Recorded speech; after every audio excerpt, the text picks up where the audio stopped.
One thing I've learned with the communities here is that people should work. So when we teach them to work, that's when they'll own the work and they'll be able to continue with their livelihood. When you give free things, like if you found a woman and a man like this one talking, yeah, and then you give them something, they'll say, oh, that white man has seen that we are so poor, that's why he's giving us. They'll not own that money, they'll misuse that money. They'll think like they want to sit and expect someone to come and give them things for free. And it lowers the dignity of the people because they are able to work. But when you give them free things, it's like you are lowering their dignity and increasing the poverty level.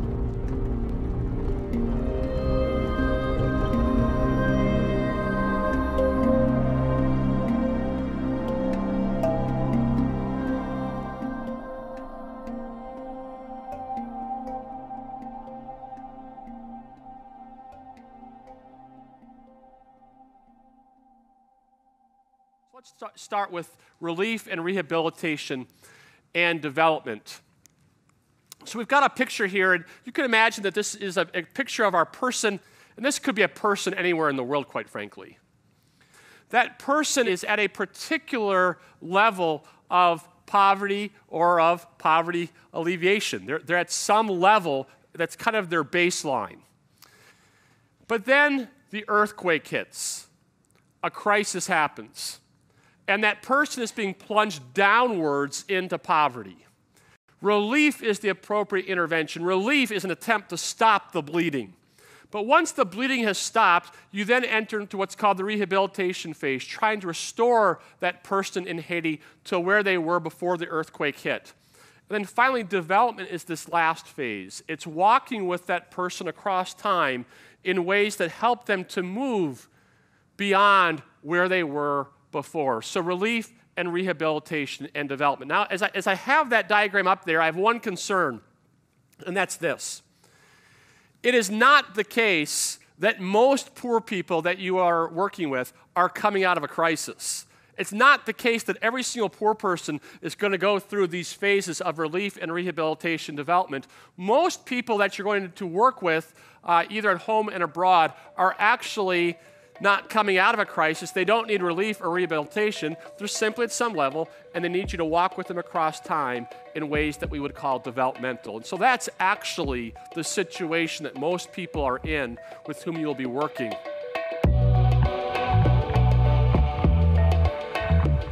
The issue of relief, rehabilitation, and development is really answering the question of causality. What's caused the person, the household, the community to be in the situation that they're in. Not all poverty is created equal, meaning our approach to helping must first be evaluated. For instance, in the case of global hunger, over 1 billion people worldwide suffer from this chronic state of living. Yet, in a 1980 study presented by the Hunger Project, only 10% of those facing the issue require relief as a response. Helping a family or community facing the hunger crisis may not only avoid the heart of the problem, but may actually inhibit any future development. One of the key issues in well-meaning people who want to help poor people is they often can end up creating a system of paternalism or act very paternalistically. Paternalism is habitually doing for people and providing for people things that they can do and provide for themselves. Let me come in and kind of do this for you. So our church comes here and we're going to do VBS over there the way it should be done. Or we're going to come build this the way it should be built. And that's detrimental. I think we're missing the understanding that it is a long process. We really like solutions that are prepackaged and relatively simple, that have worked somewhere and that we can just plug in. And so the idea that I need to be committed to something for a long time and that it's going to be difficult and that I might get kicked in the stomach and I have to be committed to get back up and keep trying is what I think takes the wind out of the sails for some people. That's why it's easier to do short, quick bursts of good deeds. You know, that it's a lot harder to get people to sign on the dotted line for. We see a problem when we treat symptoms, right? And symptoms counteract other symptoms, and this drug reacts with this drug, and we constantly are chasing systems and managing symptoms rather than getting to the core issue of the human condition, which is mine as well as yours. The mission of the church is to preach a holistic gospel. It's just that we come from a background where social and spiritual had been separated. So we are going back to preaching a holistic gospel that will deal with the whole person.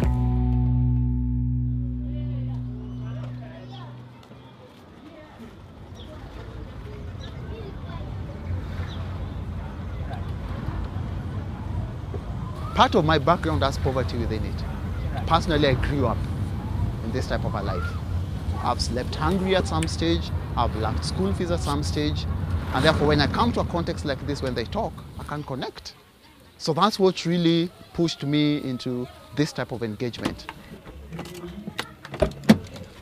And as an economics student, I felt being moved towards development, and therefore I started engaging with communities even before I got out here, because of that passion and that thinking that, hey, life can be better than what we are seeing. As a believer, I kept on wondering at some stage, why is it that some have the resources, some don't? And all of them are created by the same God. There's a lot of self-esteem which goes back to your connectedness to your Creator.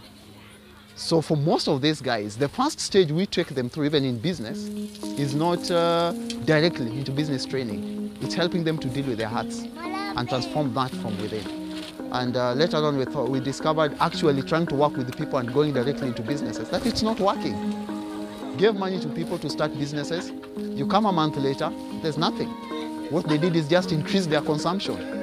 Then we realized that there was more deeper problem into the heart other than in the hands. So transformation starts in the head, but it has to sink deeply into the heart, and hopefully that heart is transformed into the hands. So that's what really we work towards.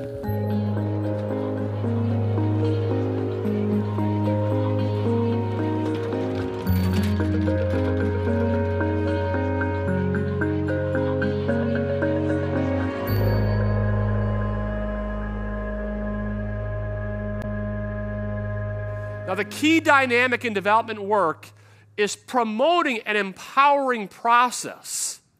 The process is what matters. Now, this process will typically occur in or result in some products or projects. It might be a well that's being dug. It might be a house that's being built. But the process that is being used is at least as important as the product or project itself. Development is as much about how you do the work as it is about what the work itself is. I'm going to give you kind of a crazy example to illustrate my point. And I recognize it's kind of a weird example, but I'm trying to get some ideas across. I want us to imagine two short-term mission trips. The first short-term mission trip focuses on producing a product, period. And what this short-term team does is it runs into a poor country and it builds 3 houses and it gives 3 houses away to the local people, and the short-termers get back on the airplane, they fly home. And they stand up in church and they say, we went and we built 3 houses. The focus is on the production of houses. Now think of a different kind of short-term trip that focuses on the process and tries to create an empowering process, because the goal isn't just to have the house built. The goal is restoration of relationships with God, self, others, and the rest of creation. The goal is to help people who are suffering from a marred identity for a whole bunch of historical reasons. The goal is to help people who often have a profound sense of shame to understand that they're made in the image of God. They have inherent dignity and worth and capacity. And they're called to be stewards over creation. They're called to try to develop the creation and unfold the creation as God intended. That's the goal. So what this short-term missions team does is they first only go if they're asked to go by the people there. Imagine that one. Now, once they get there, they say to the people, what would you like to do? Now, if the people are honest, they're going to say, let's hang out together all week. But they probably aren't going to be able to be honest with you. So we'll get to that later. So they'll say, well, let's build 3 houses. And what this short-term missions team says, keeping the end in mind of reconciliation, this short-term team says, how do you think we should do it? And the people say, let's try building our houses out of toothpicks. I told you it's kind of a crazy example. Now, this short-term team, the goal for them isn't just the building of houses, it's a process that will result in empowerment. And so this short-term team is a little hesitant to say, toothpicks seem like a stupid idea. So what they might actually do that week is join hands with the local people, working side by side, building houses out of toothpicks. Now, at the end of the week, a big wind comes through and it wipes out all 3 houses. You now have toothpick rubble everywhere. And this short-term mission team, it gets back on the airplane, there's mounds of toothpick rubble everywhere. Failed trip, right? But the short-term team notices the village leaders standing around the toothpick rubble and going, man, that didn't work right. Let's try something different. Let's try using bricks next time, which is a more successful missions trip. If you focus just on delivering a material resource, a house, the first one is. But if you're focused on creating an empowering process that helps people to be restored, to people who are stewarding their communities, who are trying to figure it out, this is a more successful trip. Now, if you're wondering, would he really not tell them that toothpicks were a bad idea? I'd tell him. I'd tell him. But the point I'm trying to get at is the deeper point. Focus on the process.